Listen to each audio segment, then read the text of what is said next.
రెండవ తరగతి అడవిలో ఆటలు అనేటువంటి లాస్ట్ లెసన్ని మనం చూడబోతున్నాము. కర్ణాటక గవర్నమెంట్ తెలుగు.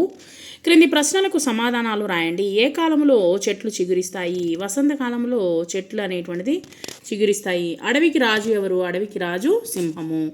మంత్రి ఎవరు? అడవికి మంత్రి నక్క. సింహంతో నక్క ఏమంది? సింహంతో నక్క, మహారాజా వసంత ఋతువు వచ్చింది, వేడుకలు జరుపుకోవడానికి ఆజ్ఞ ఇవ్వండి అంది.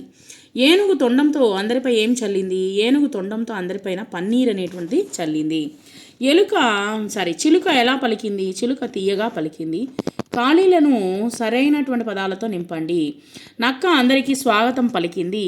నెమలి పురి విప్పి నాట్యం అనేటువంటిది చేసింది. జింకలు చెంగున గెంతాయి. రాజు పెట్టిన విందును ఆరగించాయి.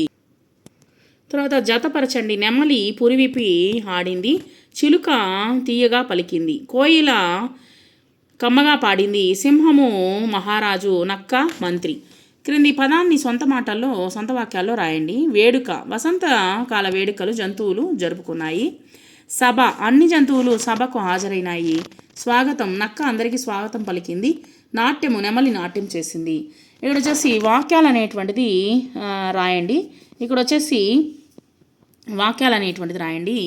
పాఠము, మా బడిలో ఉపాధ్యాయుడు మంచి పాఠాలు చెప్పారు. నాట్యము, మా పాఠశాల వార్షికోత్సవానికి నాట్య ప్రదర్శన చేయించారు.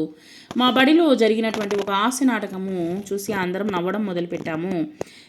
ఎగరడము, మా మాస్టారు ఒకరోజు బడికి సెలవు పెట్టినందుకు మా తరగతి విద్యార్థులు ఎగరడం మొదలుపెట్టారు. ఏడవటం, మా మాస్టారు నన్ను మందలించినందుకు నేను ఏడవడం మొదలుపెట్టాను. ఈ విధంగా మనం వచ్చి సొంత వాక్యాలు రాసుకోవచ్చు. ఇది ఎలా శబ్దం చేస్తుందో తెలపండి. సింహము గర్జిస్తుంది, నక్క ఊల వేస్తుంది, ఏనుగు గీంకరిస్తుంది, కాకి కావు కావు అంటుంది, కోయల కుహు కుహు అంటుంది. సూచించినట్లు పదాలు అనేటువంటిది రాయండి. ఇక్కడ ఏకవచనం బహువచన పదాలు రాయమని చెప్తున్నారు. కోతి కోతులు, నక్క నక్కలు, సింహము సింహాలు, నెమలి నెమళ్ళు, జింక జింకలు. ఇంతటితో రెండవ తరగతి క్లాసులు అయిపోయినాయి. తెలుగు రెండవ తరగతి పూర్తయింది.